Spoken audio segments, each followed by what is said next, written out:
Hi, I'm Peter J. Ray. Welcome to Adventures in History. Today's topic is Franklin Pierce, Part 4, A Good Man Demonized. We stopped last time in 1855. Franklin Pierce was the 14th U.S. president, elected in 1852, served from 1853 to 1857. And of course, last time we talked about the death of his third son. All three of he and his wife Jane's sons had all died young. The first a few days after birth, the second at age 4, and then the last age 11. To about 6 weeks after Frank Pierce had been elected president. And so he had all this tragedy, the death of his sons, and then he had a wife who had suffered from depression. And the country was headed towards civil war, and there was nothing that no one could stop it, even though there have been scapegoats, including Frank Pierce. So this poor man, he did his best in a very, very tough situation. Of course, as President of the United States, that involved international relations with foreign countries. And in 1855, the U.S. had relations with Japan, which had been open to the outside world. And that year, presents arrived at the White House from Japan.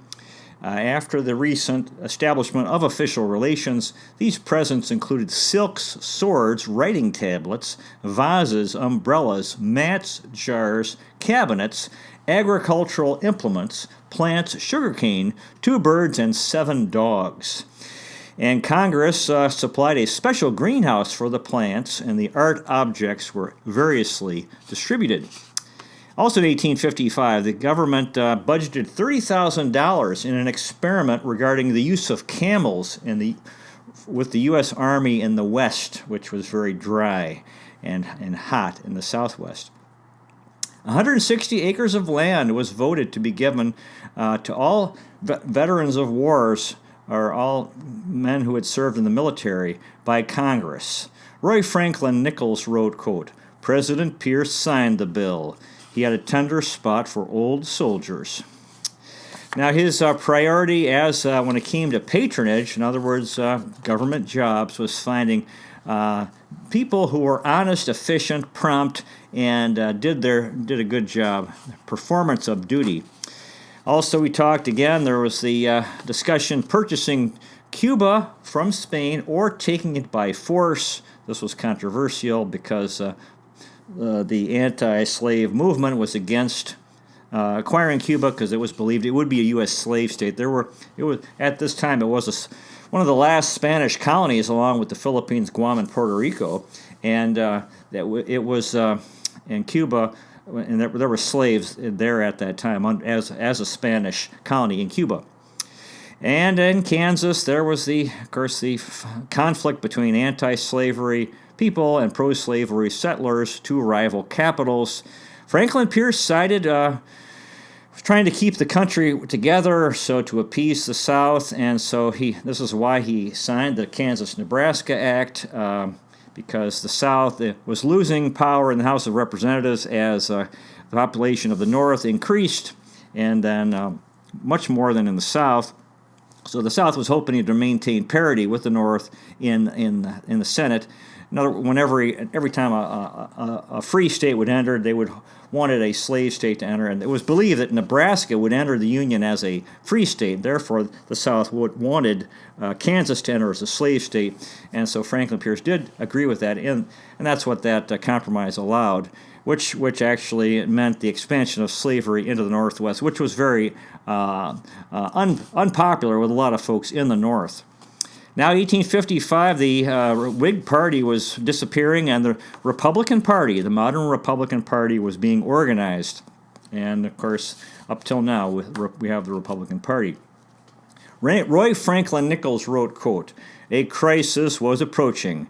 President Pierce felt the call to leadership, and a new strength of will was growing within him."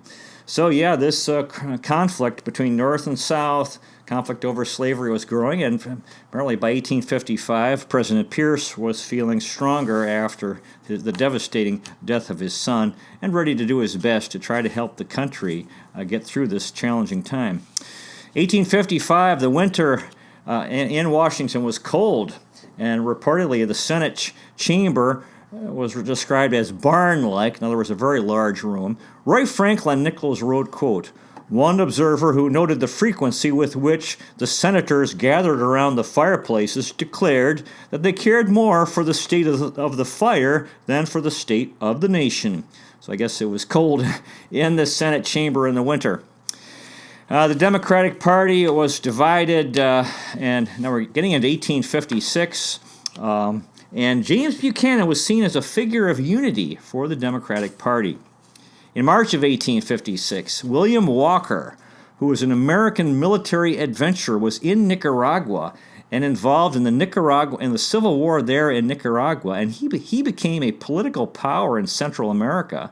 Eventually, the American William Walker became president of Nicaragua for 1 year. Very unusual situation, but this is really interesting.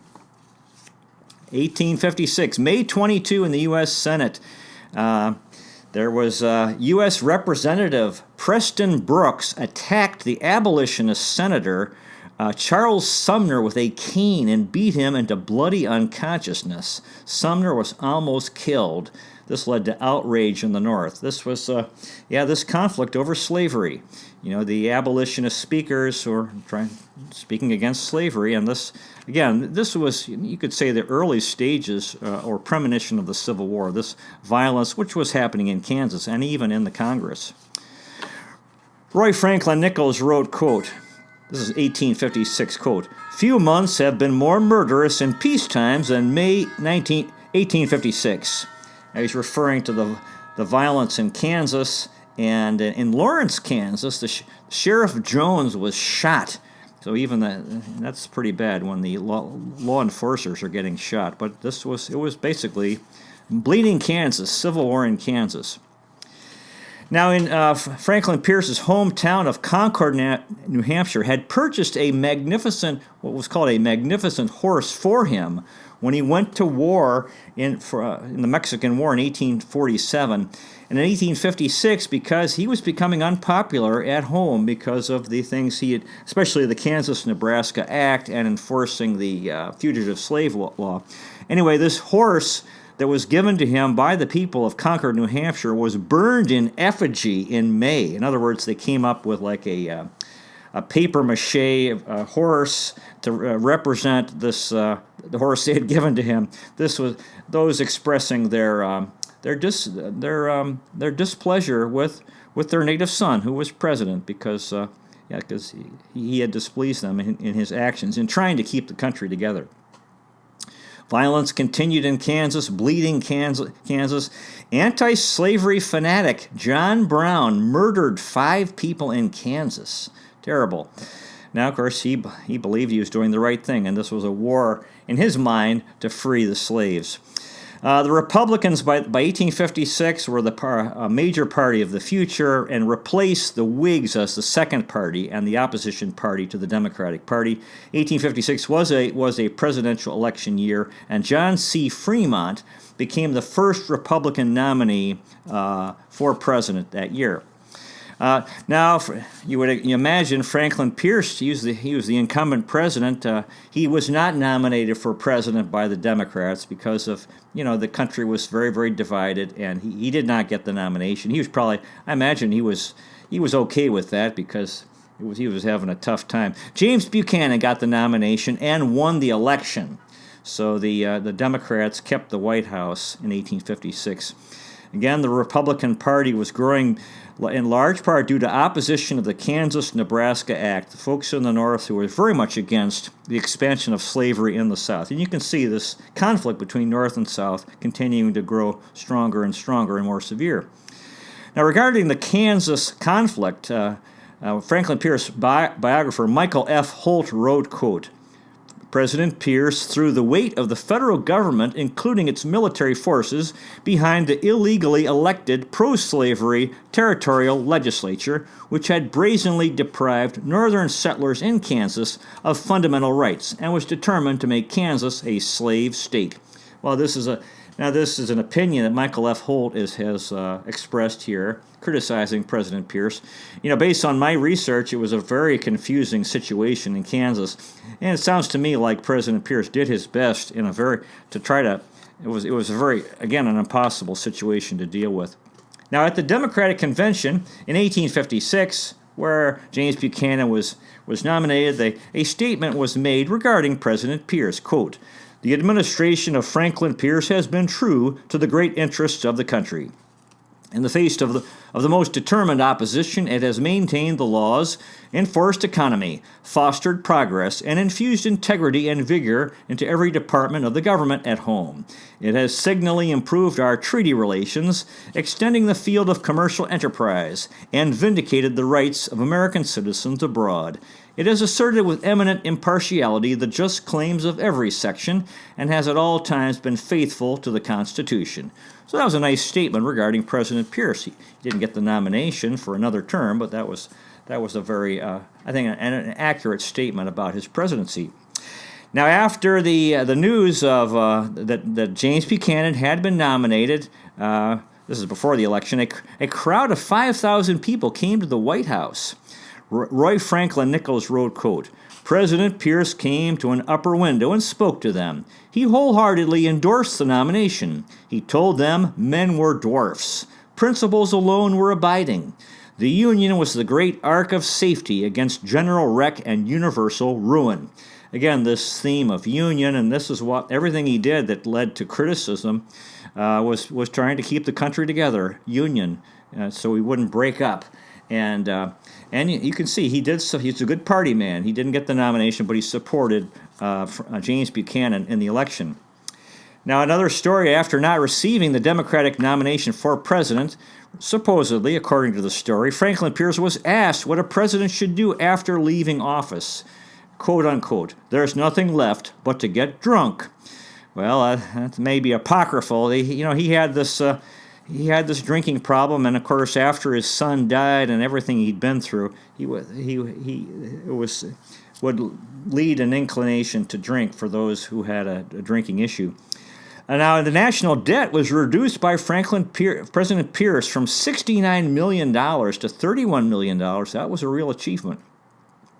Moving into 1857, one of the last acts of President Pierce was to sign a bill that would involve the U.S. government supporting the laying of an Atlantic Ocean telegraph cable on the bottom of the Atlantic Ocean. So this was the beginning of the communications revolution, quick communication between the United States and Europe by telegram.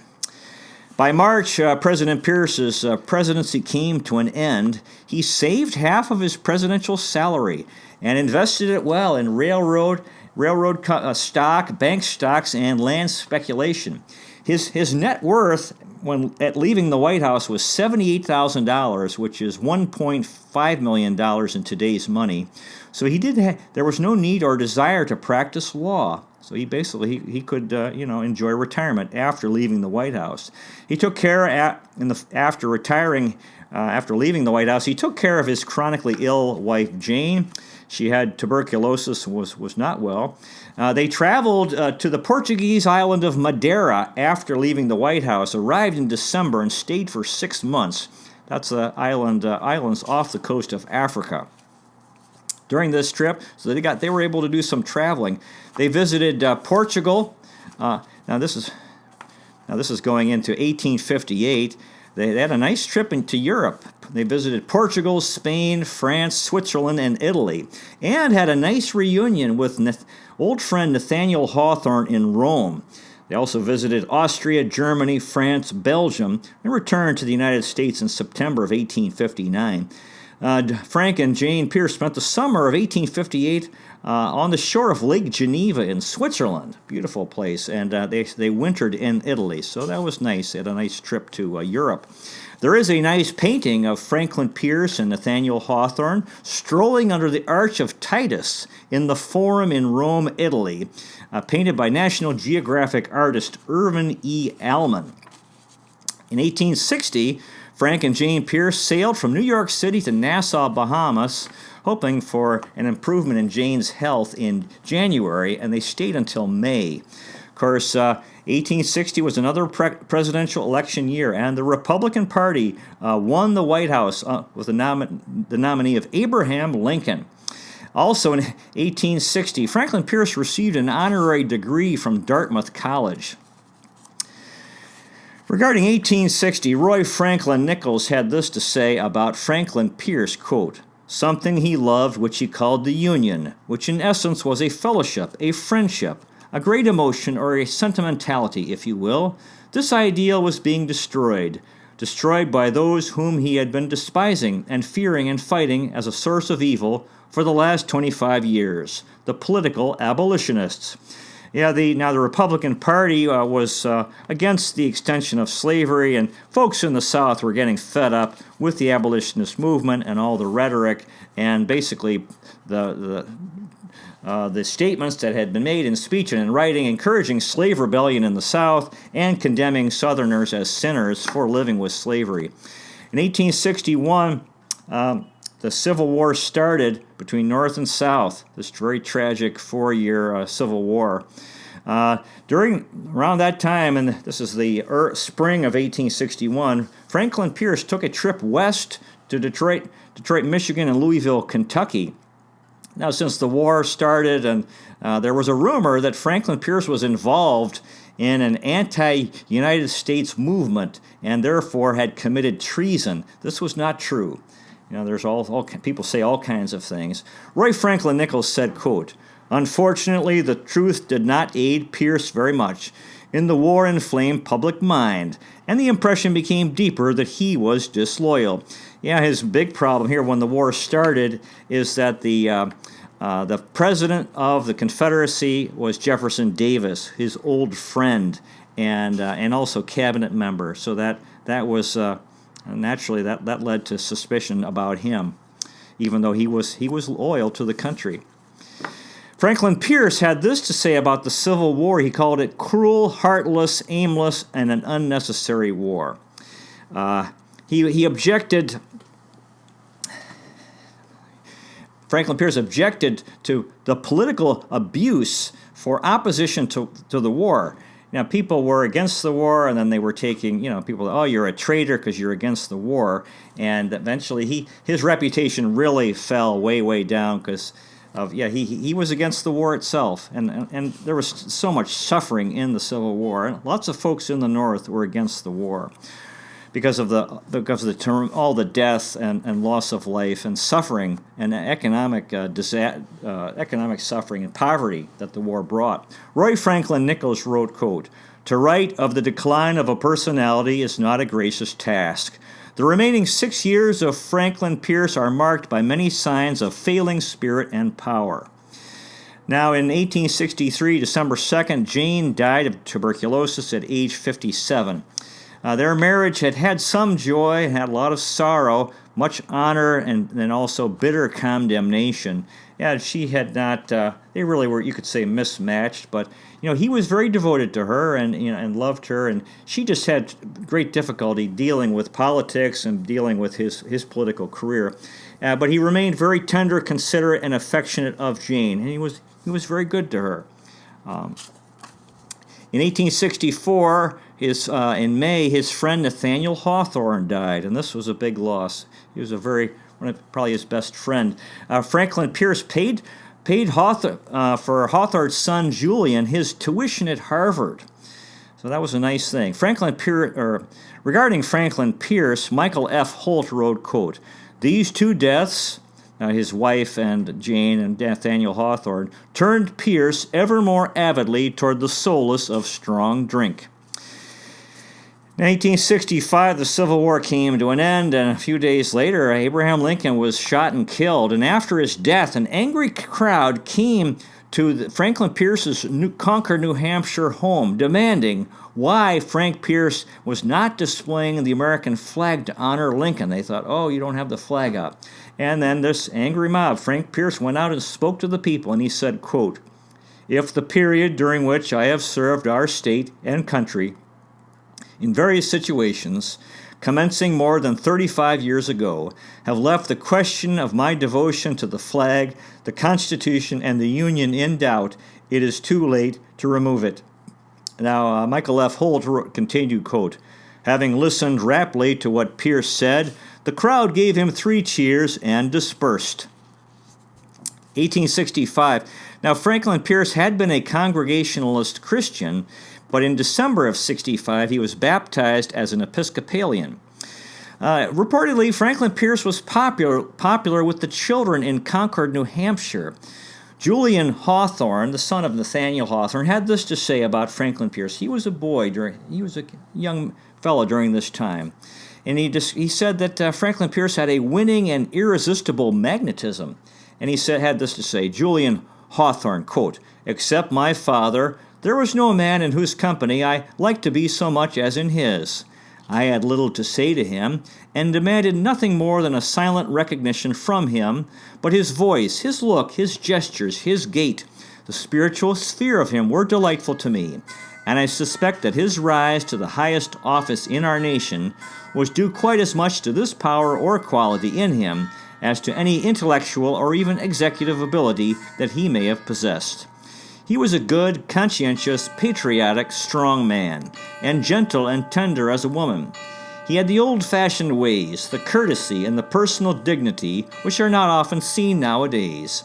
His physical frame was immensely powerful and athletic." Now, Frank Pierce's favorite horses over the years included, their names were Union, Gray, Eagle, and Ethan. And apparently the last horse he owned, his name was Ethan. Roy Franklin Nichols wrote, quote, "Ethan it was who always brought him safely home, even if he went to sleep and let drop the reins." By 1866, Franklin Pierce purchased 84 acres of land at Little Boar's Head on the New Hampshire coast and built a cottage there. It had a view of the Isle of Shoals, Cape Ann, and the Eastern Point. And Franklin Pierce spent time there alone, also with his cronies, quote, "living over the past, dozing and occasionally stirring himself to new plans." By 1867, Franklin Pierce visited his old friend Jefferson Davis, the former president of the Confederate States of America, in prison in Fort Monroe in Virginia. He offered to defend Jefferson Davis in the treason trial. Davis was grateful, but I don't believe Franklin Pierce did not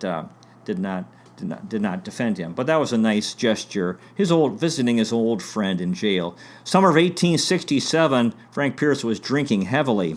In the late summer of 1868, he was ill and death was approaching. He wrote a letter to a friend and wrote this, quote, "We are rightly classified among the old men. 64 years of pretty strenuous life have passed over my head." Now he's praying here, "Thou art my God. My time is in thy hand." The spring of 1869, Frank Pierce took his last journey.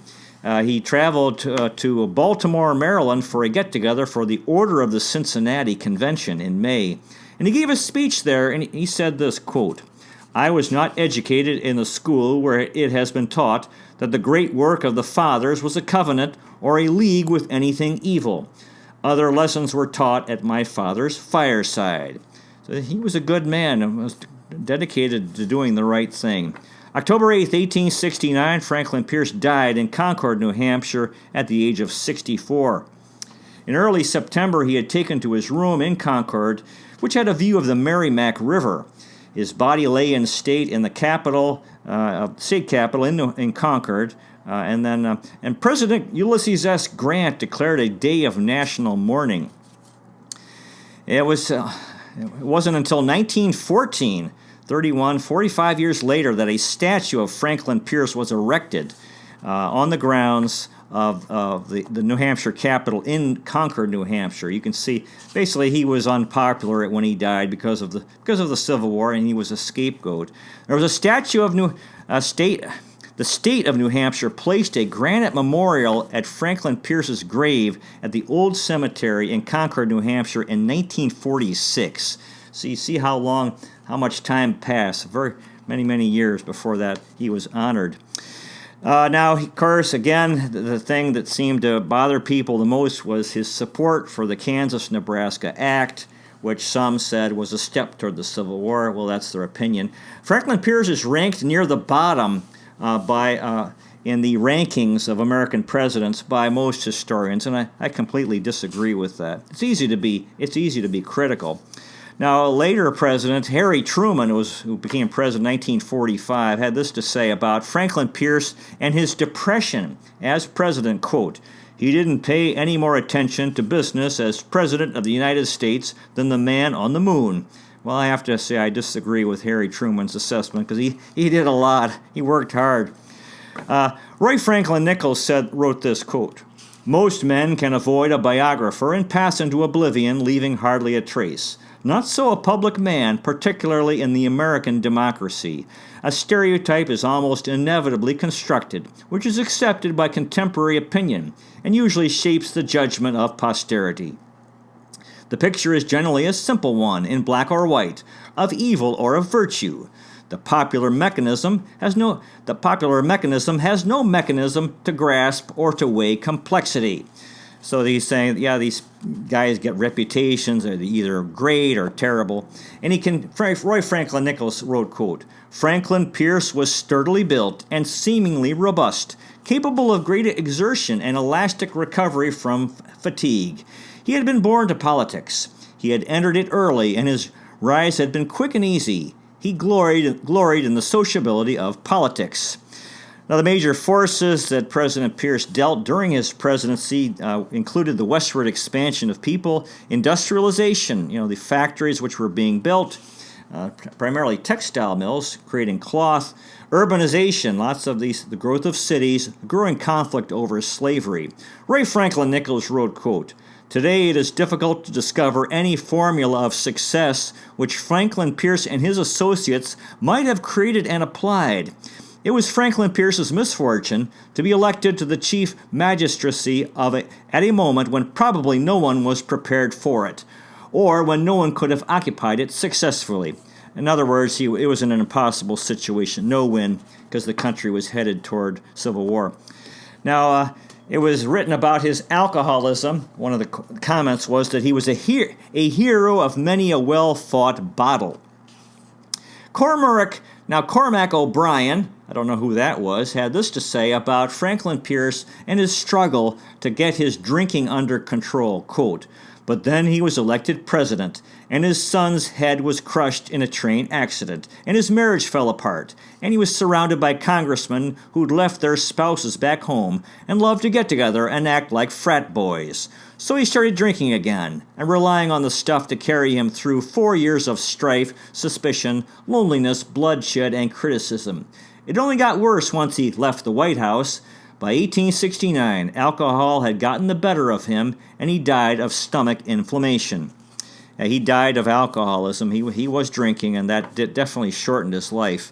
Frank Friedel wrote, quote, "Too much blame should not be assessed against Franklin Pierce, even though his amiability was more striking than his judgment. It is doubtful if even the wisest and strongest of presidents could greatly have altered the course of events had he taken office as did Pierce, in the deceptively peaceful eye of a great national hurricane." For this talk, I read 2 books, Franklin Pierce by Michael F. Holt, 2010, and Franklin Pierce, Young Hickory of the Granite Hills by Roy Franklin Nichols, 1931.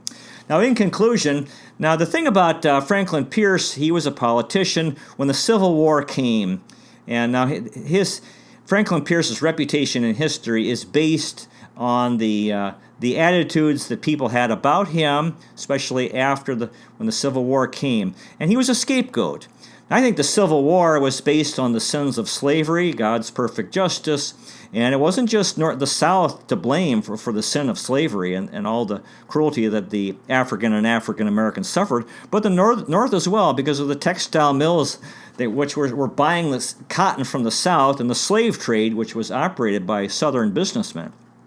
Anyway, when the war came, it was people don't have a good understanding of God's perfect justice or the law of karma, so they like to blame, and they look for scapegoats. And so 3 of the scapegoats in history have been Millard Fillmore, Franklin Pierce, and James Buchanan. And especially, well, Pierce and Buchanan. Pierce because he was a Democrat, and then they said, oh, it was because of guys like Pierce he was blamed, and this was a political thing.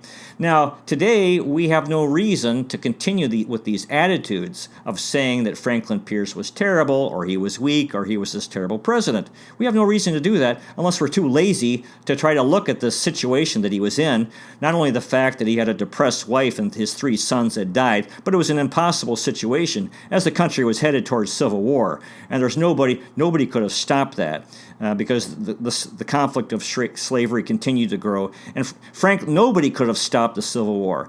So, in my opinion, is that Franklin Pierce was a very good man in an impossible situation. He had all these tragedy in his personal life with his wife and 3 sons dying, and then he faced an impossible situation as president. And you have to give the guy a lot of credit for what he went through, instead of just saying, oh, he was terrible, he was weak, he was a failure. I think that's a really terrible attitude to take about this good man who was a good man demonized. God bless Franklin Pierce, a man who served his country well.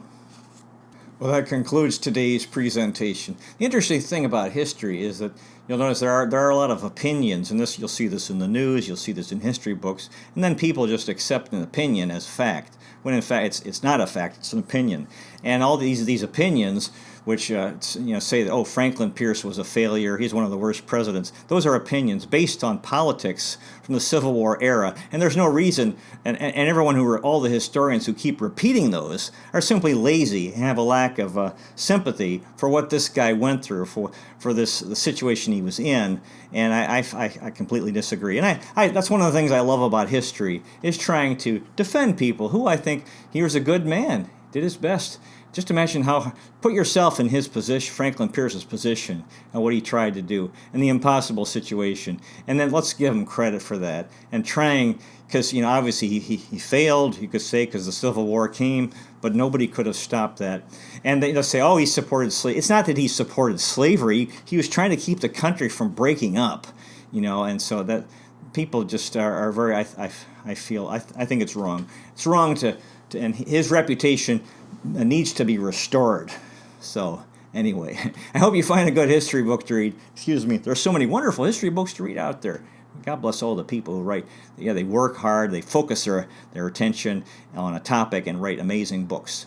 You might consider, checking out our website, Adventures in History with Peter J. Ray at peterjray.com. So far, we've made 698 history videos in 7 areas: world history, American history, book reviews, poetic tours, Cleveland baseball, family history, and autobiography. There's a donate feature. You might consider making a donation so we can continue making these videos. If you live in Metro Manila, Philippines, and are looking for a high school, you might consider Restlust Educational Center. Restlust is located on Allenby Street, also known as the Inclined Plane, not far from the corner of P. Guevara and Wilson Street in San Juan, Metro Manila, Philippines, on Luzon Island.